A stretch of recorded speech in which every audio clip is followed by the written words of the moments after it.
All of his co-workers were gone. What could it mean? Stanley decided to go to the meeting room. Perhaps he had simply missed a memo.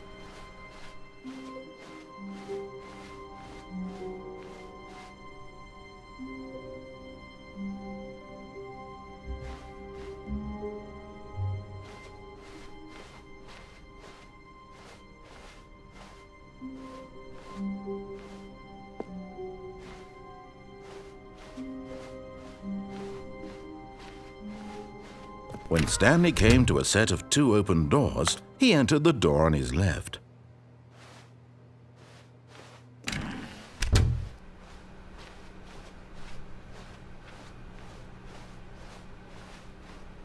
Yet there was not a single person here either. Feeling a wave of disbelief, Stanley... Oh no, not again. I won't be part of this. I'm not going to encourage you. I'm not going to say anything at all.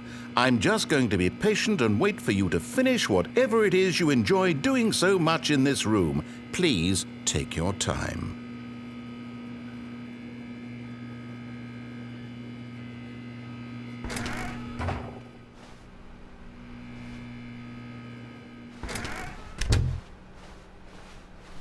Coming to a staircase, Stanley walked upstairs to his boss's office.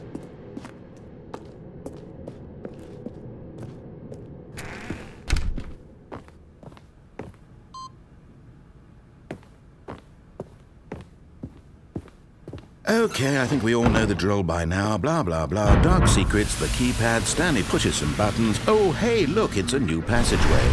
Quelle surprise.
Whoops, nope, never mind. Stanley actually got back into the elevator and went back up. Silly me. Why did Stanley do that when he knew that it would just lead back to his boss's office? Well, that's a great question. I just can't wait to find out.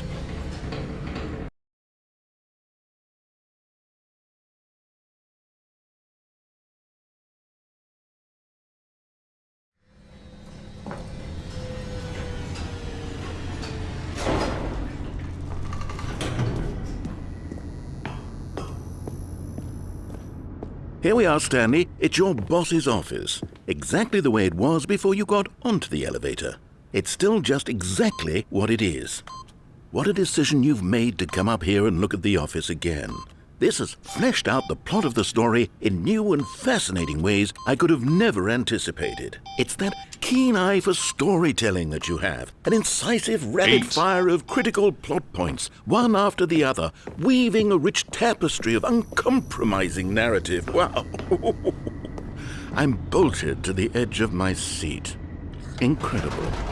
Now he's getting back into the elevator and going down again. Ladies and gentlemen, how does he keep coming up with all of this?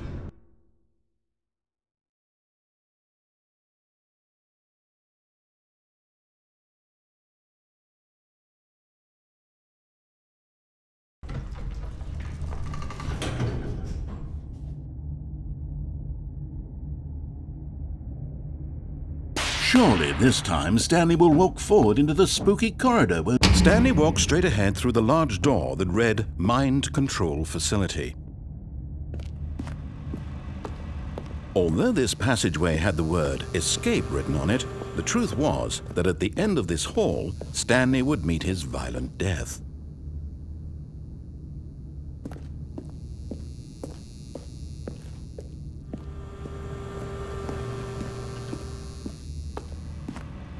But of course, Stanley thought better of it and realized he simply had too much to live for.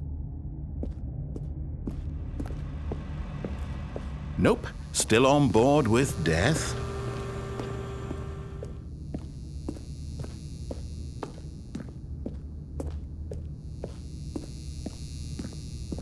The door behind him was not shut.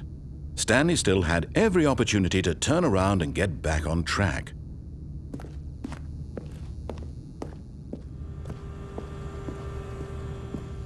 At this point, Stanley was making a conscious, concerted effort to walk forward and willingly confront his death.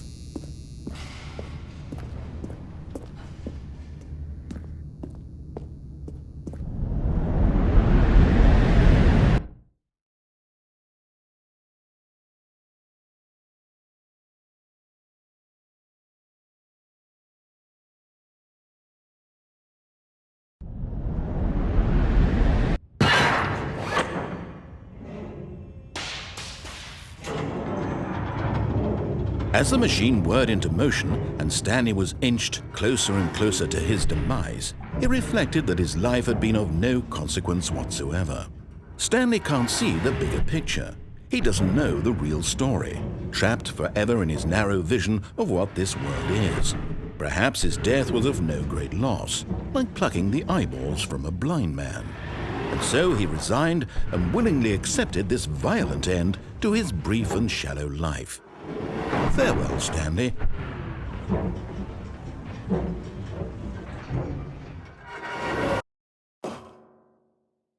"Farewell, Stanley," cried the narrator, as Stanley was led helplessly into the enormous metal jaws.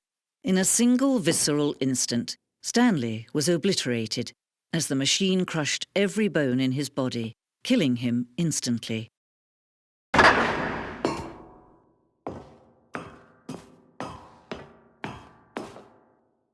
And yet it would be just a few minutes before Stanley would restart the game, back in his office, as alive as ever. What exactly did the narrator think he was going to accomplish?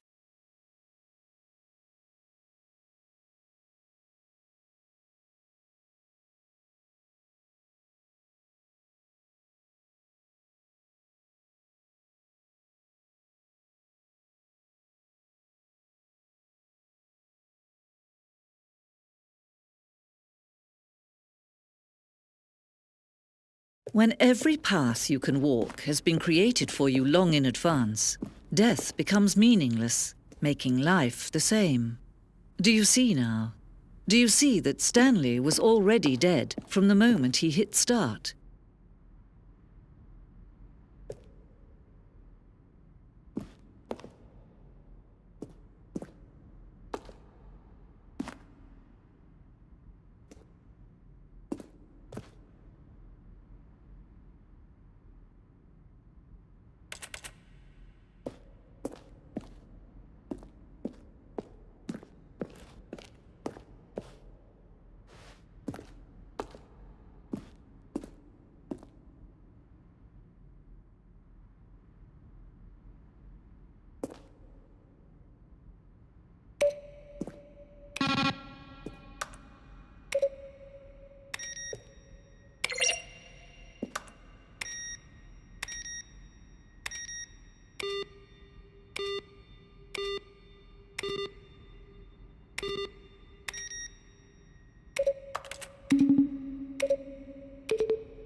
shoot.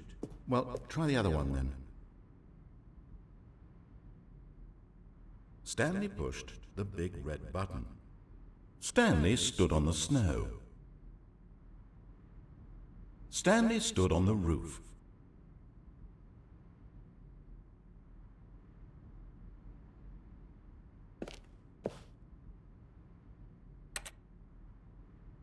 Stanley pushed the orange lever. Now then, this elevator for sure will get him right back on track to where he was supposed to be in the story. Then he pushed the number 8. Then he pushed the number 8. When Stanley came to the lift, he traveled upward to the power source. Stanley stood on the facility to end this injustice. Still nothing. I don't know. Well, in that case, I'll tell you what. You win. Congratulations. You did it. I know you put in a lot of hard work, and it really paid off, so good job. What do we do now? I don't... Stanley, where are you right now? Where am I? I'm trying to figure out, but I can't... Stanley, who am I? Can you speak to me? Please talk. Have we done this before? Have we been in this room before? How many times have we done this? How many times have I said these exact words? Say something. Anything. Help me, Stanley. I don't know who I... What I... Stanley, help. No.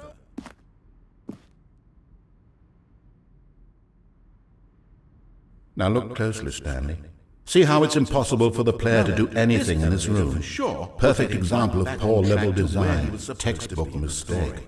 It's the kind of thing you'd pick up on intuitively if you had even the most fundamental understanding of good and bad game design. But of course, you being you, you'll probably spend the next hour trying to solve it. Here, I'm just going to make this easy. Oh, I don't know. How about they're throwing a surprise party for him for all his button pushing? Does that sound plausible to you?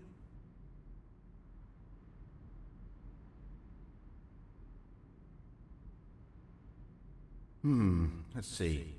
Stanley walked through the green door. Stanley jumped in the river. Then he pushed the number 4.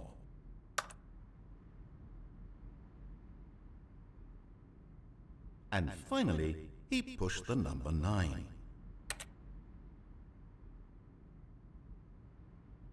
Stanley pushed the number 6. Stanley pushed the big red button.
Oh, look at these two. How they wish to destroy one another.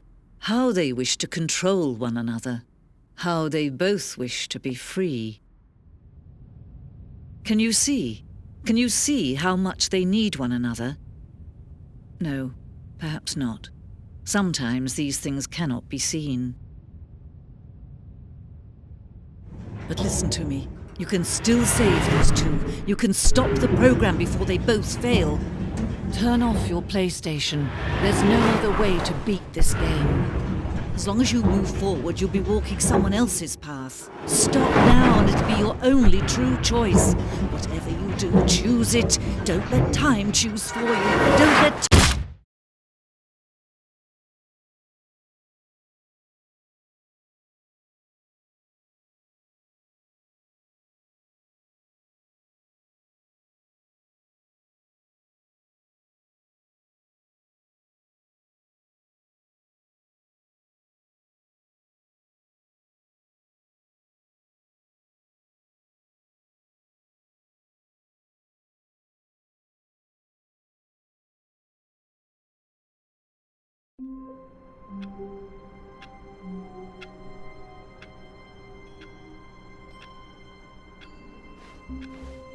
Someone was following Stanley. He was sure of it. If he checked over his shoulder now, he would surely catch them. It was only a matter of time.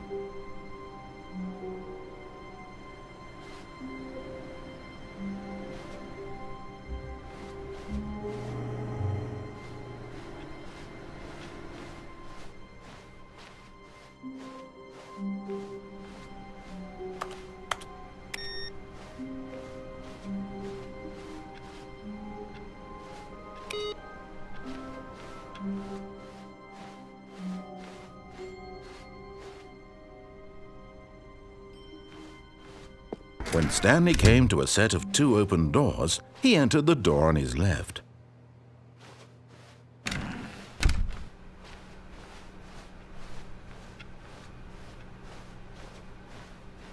Yet there was not a single person here either.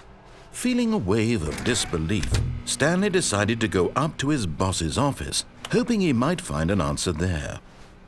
Coming to a staircase, Stanley walked upstairs to his boss's office.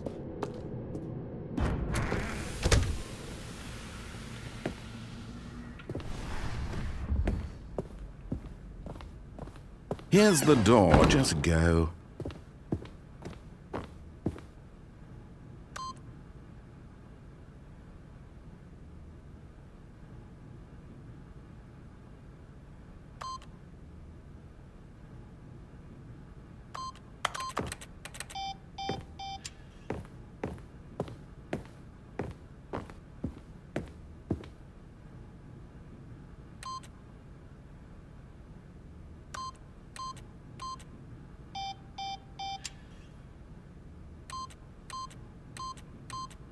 Eight.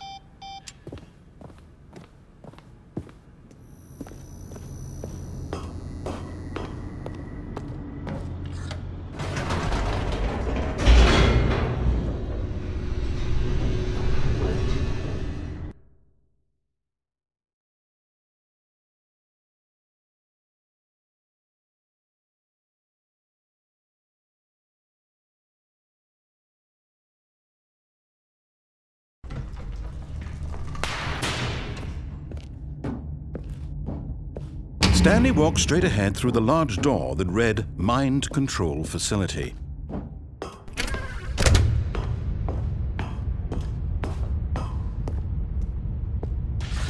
The lights rose on an enormous room packed with television screens. What horrible secret did this place hold? Stanley thought to himself. Did he have the strength to find out?